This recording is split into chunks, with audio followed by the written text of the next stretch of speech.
this section, but you'll forgive me, right? So this was bad. That was bad, wasn't it? All right. The negative interpretations, I kind of jumped a little bit ahead, but this is something, guys, I'm not going to spend a lot of time on because I kind of started to talk about it, but it really is something. We begin to predetermine the outcome. Something starts to happen that looks a lot like what's happened, and we take it right down the path, slam dunk, to an end result that we manufacture in our brains.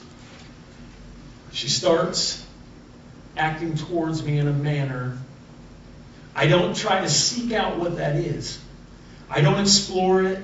I don't compassionately and tenderly give her the time and listen to her and work through that process. Because as we know, men and women, we work through an issue differently. Women talk through it to get to the result. Men, we internalize, think it through, come up with the right answer, and boom. If you can see those two different processes, what ends up happening with me, don't want to be angry, right? My problem is I think that not having conflict is a solution. It's not a solution. So these negative interpretations, let's get back down to the meat of this. She says or does something, I think the negative, and then I go and I sulk. In my own selfish reaction and interpretation of what she did or said. Guys, be vulnerable. Don't be a flat rock. A flat rock that you grab and you throw across the surface of the water and it just skips and touches. Just skips and touches. Stop. Sink below the surface. Let her in deep. Don't interpret in your mind. You're not a mind reader. Don't manufacture things. If something negative happened before and it looks real similar, don't take it to the negative end result. You know what? Be men who's man enough to let down the guard, open up the heart door, give her some undevoted time or undistracted time, and sit down with her and listen. And tell her how you're feeling. And tell her what you're thinking. And tell her how you reacted to what it was that happened, was said or done. This is something I work on so much.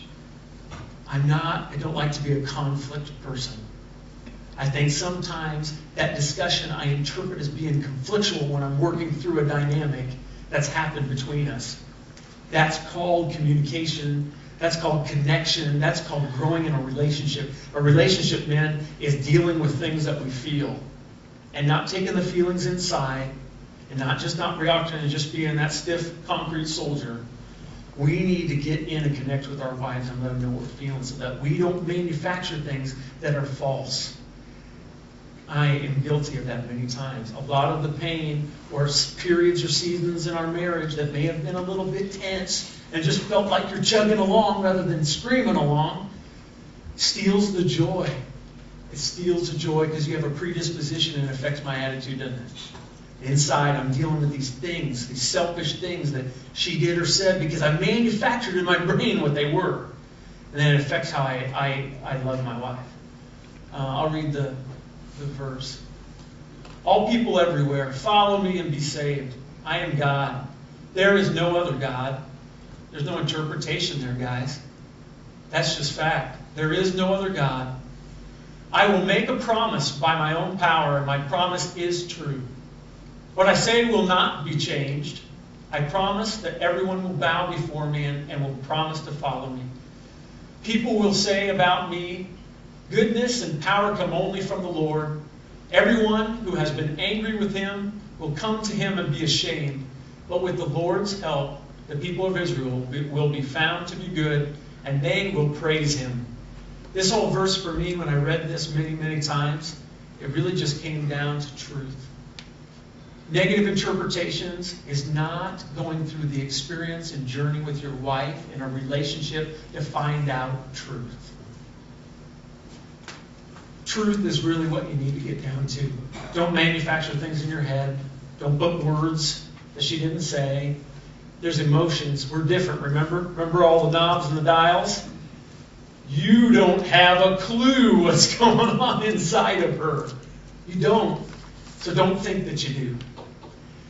Let's see. Breakout session. Guys, this is an awesome one.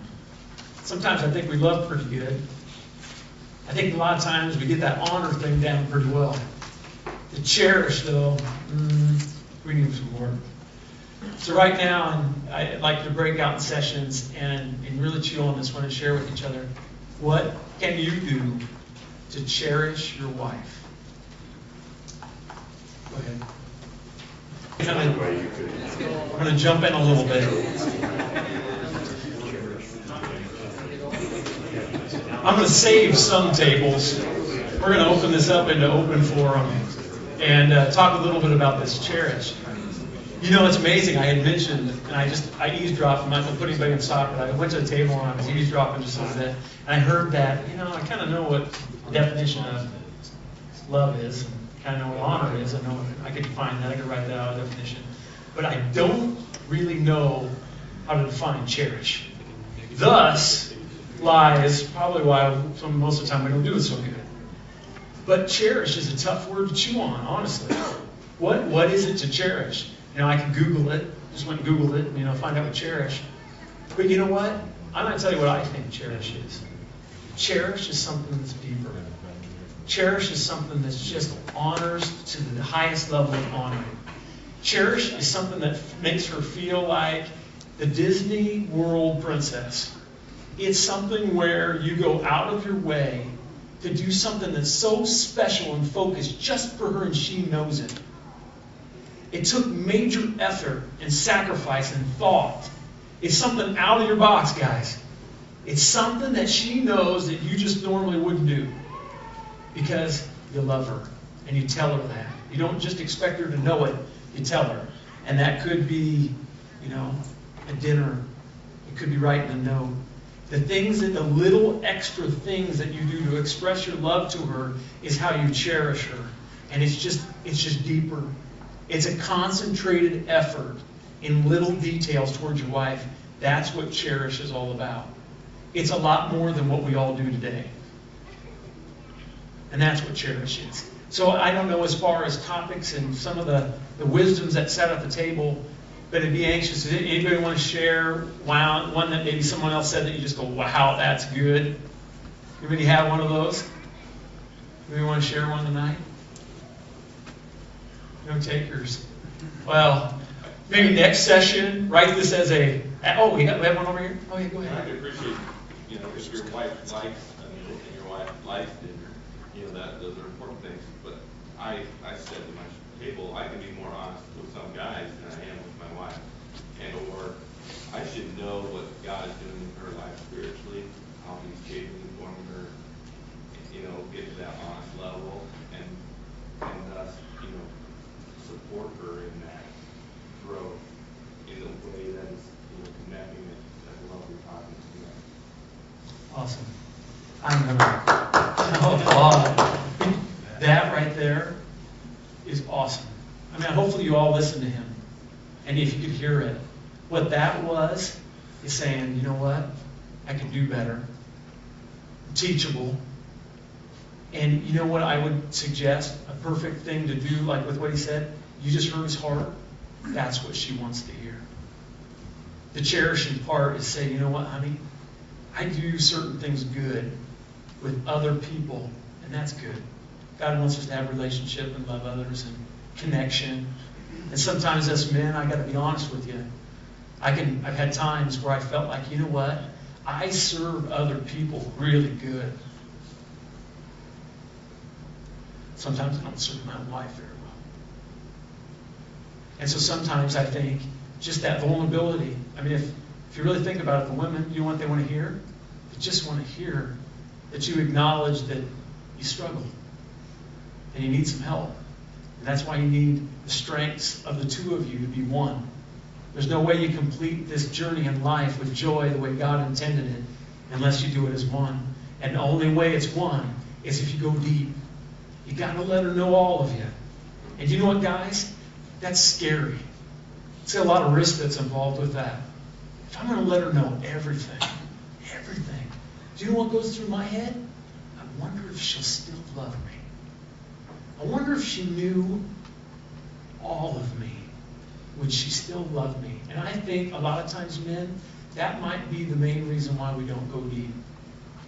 I think sometimes it's just in safe context, in the safe room, we're willing to do certain things in the safety and comfort of things. Be vulnerable. I would just say, guys, I would encourage with your encouragement and the words that you shared with us, guys, give your wife some times out.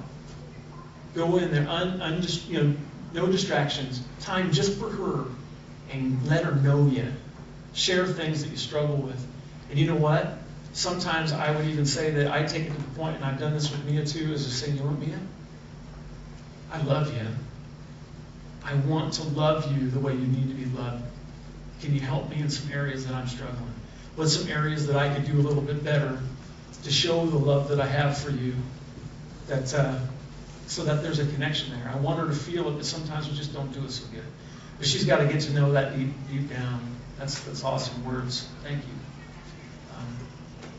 Anybody? I mean, I don't want to jump. Anybody else have an item?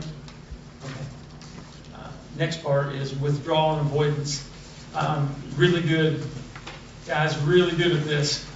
Conflict. There's a fight. Sometimes we think the best thing that comes from that is to turn and walk away. Men do a great job of retreating to the man cave. And that is, we sulk. I'm going to give you a different perspective on this.